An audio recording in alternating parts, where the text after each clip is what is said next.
Our pace of living leaves us little time for leisure. Our program will give you a chance to experience the fascinating world of traveling, extreme adventures, hunting and fishing. Each week we will take you to the most beautiful places of Kazakhstan.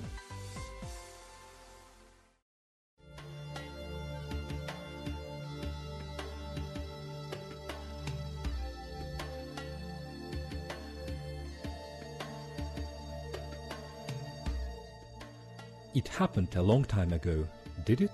Or it didn't? Perhaps the legend about Altai was made up in one dark night by one poor horse herdsman when he was bored looking after livestock at the foot of the Kyzymchek mountain. Perhaps the shape of two peaks that resemble a virgin's breast made him fantasize about a beautiful young woman? Probably this legend vaguely reflects a love and political drama that disturbed peaceful life in deep pine tree woods of the highland of Chilik.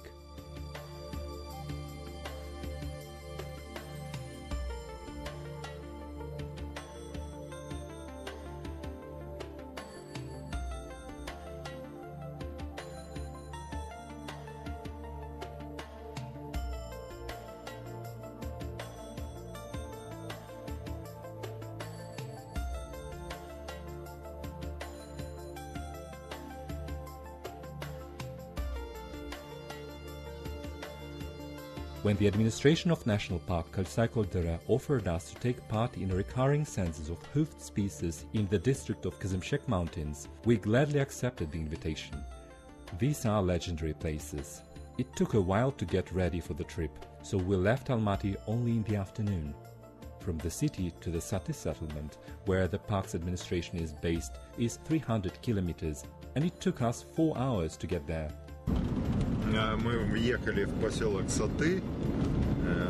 We have entered the Sati settlement. The distance from here to Almaty is 300 kilometers. The road is new. Now we have to find the turning point to the Kurmete settlement. It is 12 kilometers from Sati.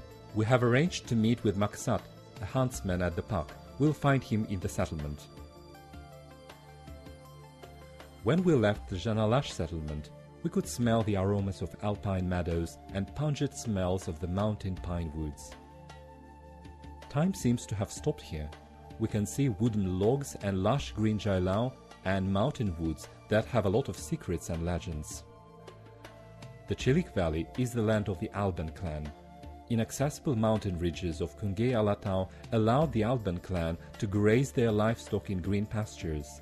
Woods rich in wildlife allowed them to hunt a year round, and rivers full of fish always provided food for the people. This land also attracted the Alban clan's enemies, who often made incursions here.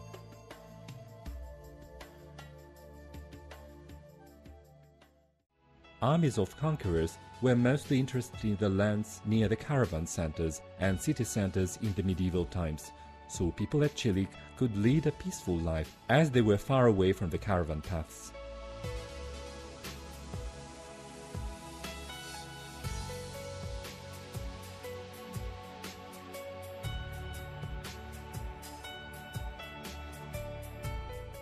People from the Alban clan lived in the southern ridges of Kungey, and Kyrgyz tribes Bugu lived in Terskey. This is the name for the northern ridges of Alatau. The tribes disturbed one another from time to time, invading the other tribes' territory, and this caused local fights, which never turned to war, so both tribes lived quite peacefully.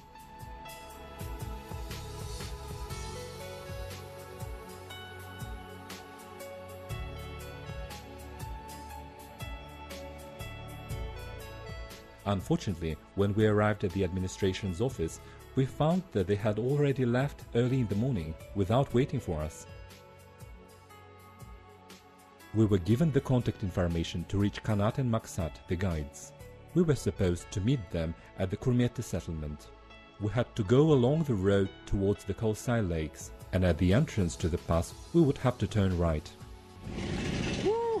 We have reached Kurmete before the dawn, so half of our plan is done.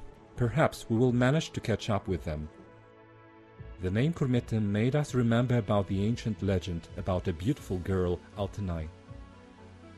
Once a daughter of Bey of Kurmete Urbatair was noticed by Borambai, an old and wealthy man from neighboring tribe Bugu. He fell in love with a beautiful girl and asked her father, Urbatayr, to marry his daughter. Urbatayr, who had material interests, agreed to become Barambai's father-in-law. Mantbugu was a rich and affluent man of his time and ruled more than 10,000 households. His herds of livestock were grazing from Lake Sikul to Peak Hantengri. But Altenay was not excited about the idea of the marriage of convenience, as she had a fiancé, a hunter Bagasha, the best horse rider of the Chilik Valley.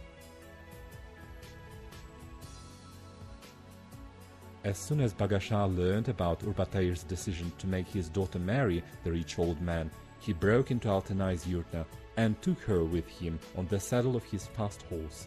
They ran away to a remote pass of the Catman Ridge.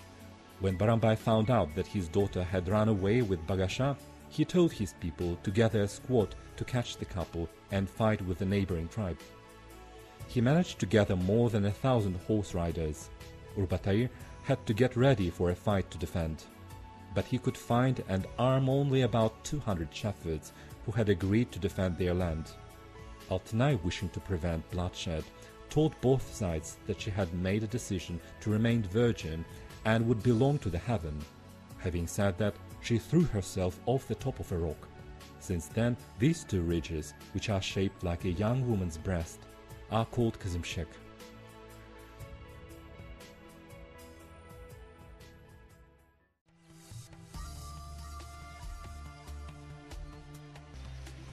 Ребята уже уехали, но мы... The guys have already left, but we managed to arrange the horses. We will hire the horses and we'll try to catch up with the guys tomorrow. In the Kurmiti settlement, we managed to find the horses, although it was not easy, and arranged to meet with inspector and guide at the National Park Maksat. When we eventually loaded the horses with stuff, it was getting dark. It is not recommended to travel in the mountains at night, but it was the only chance to catch up with the census group, and we relied on Maksat's expertise. Our night path was lit by the moon. We are not used to traveling this way, so the 5 hours of traveling on horses seemed a never-ending journey, so we gladly agreed to take a short break to have a sleep under pine trees by the river Talda at midnight. The main purpose of our expedition is to assist in the census of wild animals of the park. In the summertime, hoofed animals can be spotted either early in the morning or late in the evening. The animals are active from the dawn till 7 or 8 a.m. and after 8 p.m. That's why we rise at 3:30 a.m. 4 hours of sleeping is not enough when traveling, but our excitement makes us wake up. Now we notice the first red deers on our way. They are mostly females. Their young are quite mature. They are half the size of the adult deer. For each kind of species, there is a method of conducting a census. We apply the most straightforward method. We move along the pass and observe all the slopes through binoculars. Then we multiply the calculated length of the route on GPS by the width of the visible territory and get the square of the considered area. According to the Constitution of Kazakhstan, all wild animals are under the state protection. They are the state property, so it is the government who deals with the procedures like census. But the government delegates this duty to various subjects that run game reserves. In our case, the subject is the national park. We follow the traces of the census group towards Kyzymchek till the afternoon, but fail to catch up with the group.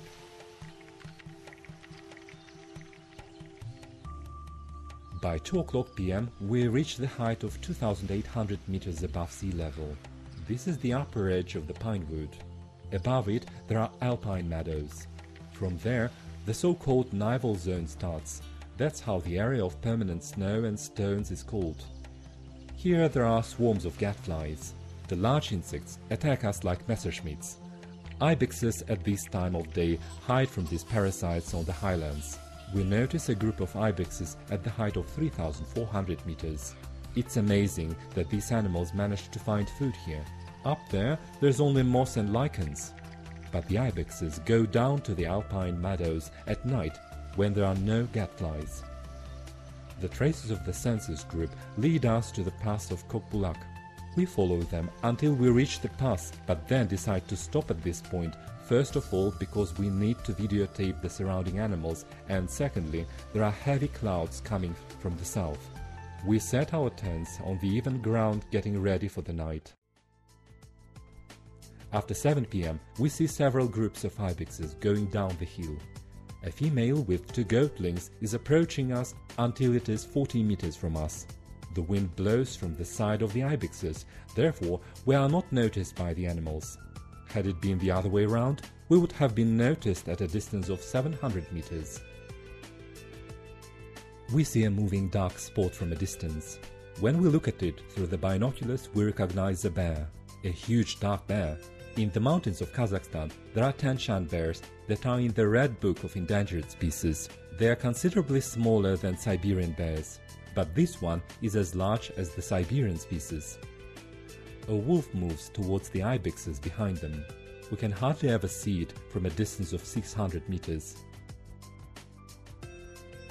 We don't even think of pursuing it, as it moves on the slopes very fast and soon we'll lose the sight of the wolf.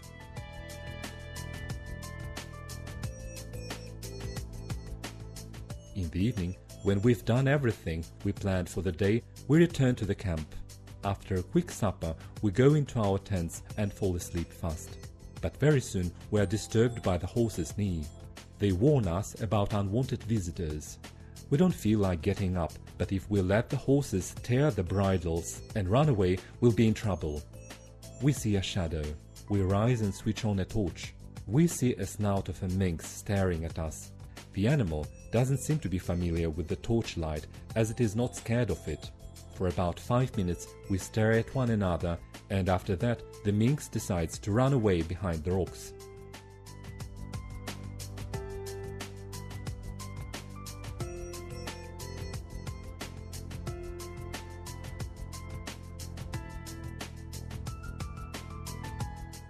After that we are too excited to sleep, so we make a fire and some tea. At 4 a.m. we head for the observation point for the animal census. This time we are lucky to see a red deer. It doesn't notice us for some time, but as soon as the wind brings our smell, it looks anxious and turns its head in our direction.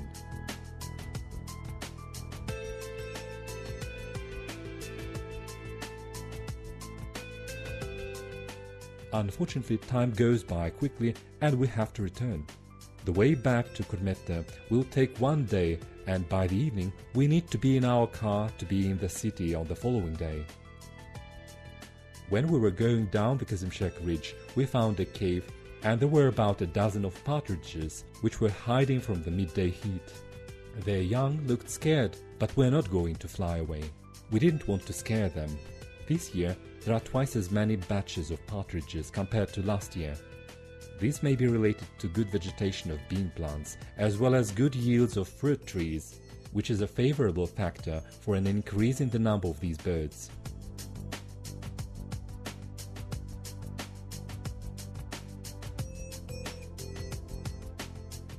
It is a lot easier for the horses to go down the hill than up the hill. As they are closer and closer to the settlement, they realize that the well-deserved rest awaits them. From time to time in the wood we see shepherds' huts and their livestock. In Kazakhstan, forests cover 4% of the total area of the country, from which 0.5% is mountain forests. The mountain forests are the most vulnerable ones to the human activity. Therefore, the government has adopted laws limiting farming activities in mountain forests. The workers of national parks and game reserves are only allowed to have 1 or 2 cows. But livestock movement in mountain woods is not allowed. Unfortunately, this law is not observed everywhere.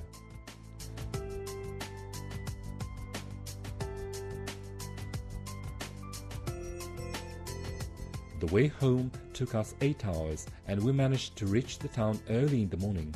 Our express expedition lasted for about 48 hours, but during this time we saw a lot of wild animals.